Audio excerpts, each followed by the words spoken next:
Ma'asyiral muslimin jamaah al-muslimat yang dirahmati oleh Allah Subhanahu wa taala.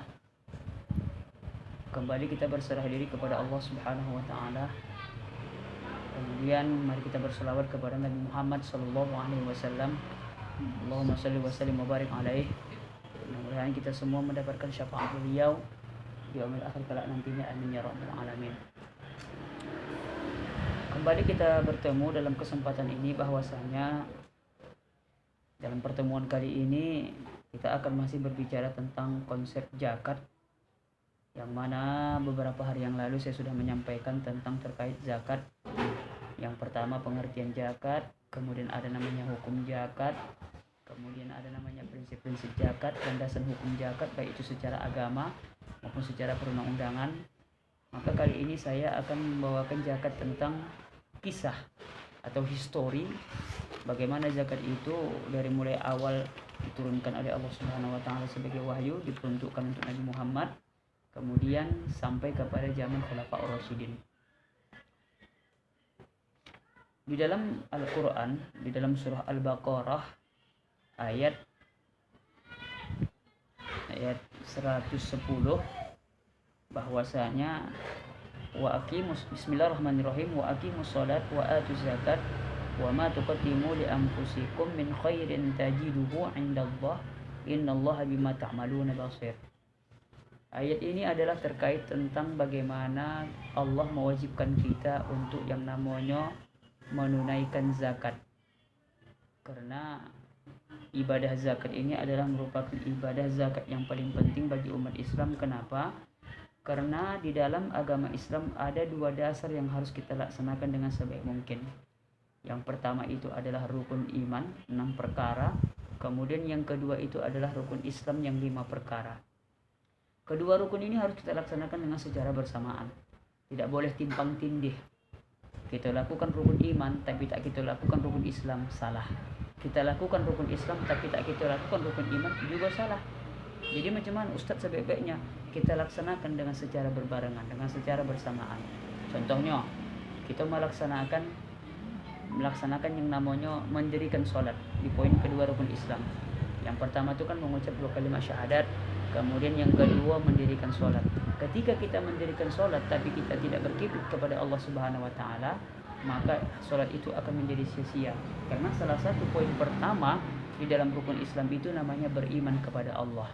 Jadi setiap kita melaksanakan sholat tuh ibu-ibu kan kita baca niat itu kan, usolli fardha maghribi salasa raka'atin mustaqbilal qiblatin adaan lillahi ta'ala. Lillahi ta'ala itu adalah konsep rukun iman. Kenapa? Karena segala sesuatu ibadah itu hanya untuk Allah, tidak untuk siapa-siapa. Kita makan untuk Allah, kita minum untuk Allah, kita menikah juga untuk Allah. Kenapa?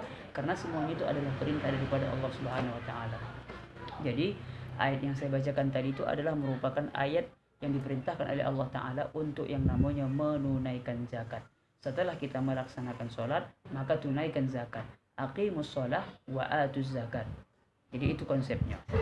Kemudian daripada itu, zakat di zaman Nabi, ketika turunnya ayat pertama di zaman Nabi Muhammad SAW, zakat ini hanya terkait tentang masalah anjuran, belum menjadi kewajiban. Ketika itu Nabi Muhammad ini kan dibagi menjadi 2 periode, satu di periode Makkah, satu lagi di periode Madinah. Ketika Nabi Muhammad pertama kali menyebarkan agama Islam, itu berada pada masa periodisasi Mekah. Ketika itu zakat hanya tentang anjuran, ya Bu ya. Karena di sini dikatakan bahwasanya dan apa yang kamu berikan berupa zakat yang kamu maksudkan untuk mencapai keridhaan Allah, maka yang berbuat demikian itulah orang-orang yang melipat gandakan pahalanya. Jadi ketika itu Allah Subhanahu wa taala hanya memberikan anjuran untuk melaksanakan yang namanya ibadah zakat. Akan tetapi ketika sudah lewat masa periodisasi Mekah, maka dilanjutkan dengan masa periodisasi Madinah. Maka pada saat periode Madinah ini turunlah ayat yang saya bacakan tadi di dalam surah Al-Baqarah ayat 110, mengatakan bahwasanya aqimus shalah wa atuz zakat. Nah, laksanakan sholat dan tunaikanlah zakat. Ya, itu tertera di dalam Al-Quran surah Al-Baqarah ayat 110. Kenapa? Karena landasan hukum zakat. Di dalam Al-Quran itu banyak sekali ayat-ayat yang berbicara tentang zakat. Yang salah satunya yang saya bacakan tadi adalah di dalam Quran surah Al-Baqarah ayat 110, bahwasanya disitulah jatuh pertama kali kewajiban kita untuk yang namanya melaksanakan zakat pada saat zaman periode Madinah. Kemudian daripada itu, setelah Nabi Muhammad wafat, maka kepemimpinan Islam itu jatuh kepada zaman Khulafaur Rasyidin. Di zaman khalifah, yang mana zaman Khulafaur Rasyidin ini dipimpin oleh 4 orang khalifah. Mungkin ibu-ibu sudah tahu itu ya. Yang pertama itu adalah Abu Bakar As-Siddiq, yang kedua itu adalah Umar bin Khattab, yang ketiga itu adalah Utsman bin Affan, dan yang terakhir adalah Ali ibn Abi Thalib. Masing-masing di zaman ini memiliki perbedaan. Ya, tapi yang paling kental zakat ini kapan diperjuangkan? Ketika di masa zaman Abu Bakar As-Siddiq. Kenapa? Karena pada masa itu banyak orang-orang Islam yang enggan, yang tidak mau yang namanya menunaikan zakat. Kenapa? Karena mereka menganggap zakat itu tak perlu lagi. Kenapa? Karena anggapan mereka bahwasanya Nabi Muhammad itu telah wafat, telah meninggal. Maka tidak ada lagi istilahnya kecintaan mereka kepada agama kita, bahwasanya sudah itu Nabi Muhammad sudah tak ada lagi, tak usah lagi membayar. Maka pada saat itu Khalifah Abu Bakar As-Siddiq memerintahkan kepada pegawainya, barang siapa yang tidak melaksanakan yang namanya menunaikan zakat, maka wajib diperangi. Ketika ada seseorang tidak membayar zakat, maka diingatkan oleh Abu Bakar As-Siddiq.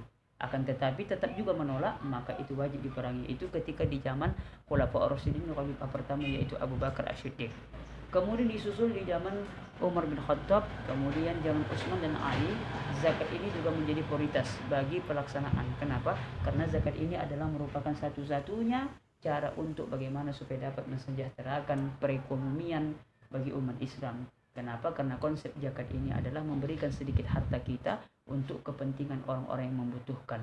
Kenapa? Karena zakat itu adalah posisinya adalah bagaimana supaya hasil zakat itu dapat disalurkan kepada orang-orang yang berhak menerimanya. Ada 8 golongan kata Allah Subhanahu wa taala. Salah satunya adalah lil fuqara'i wal masakin, bagi orang yang fakir miskin, bagi orang yang fakir dan miskin dan fakir miskin. Kira-kira bentuknya seperti itu. Jadi kita harapkan bagi ibu-ibu di sini, pesan saya singkat, kalau kita sanggup membayar zakat, maka posisi kita sebagai muzaki, orang yang membayar zakat yang diperintahkan Allah.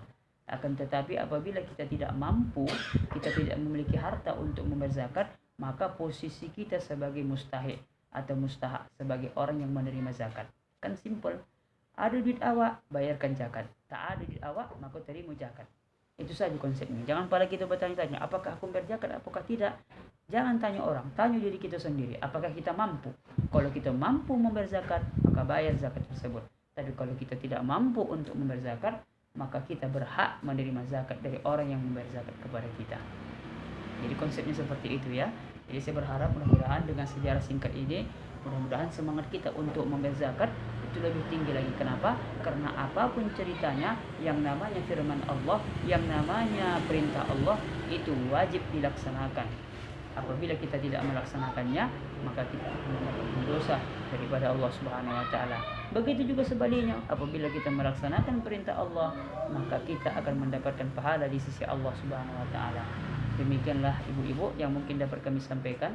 Lebih dan kurang mohon dimaafkan. Wallahu muwaffiq ila aqwamit thoriq. Assalamualaikum warahmatullahi wabarakatuh.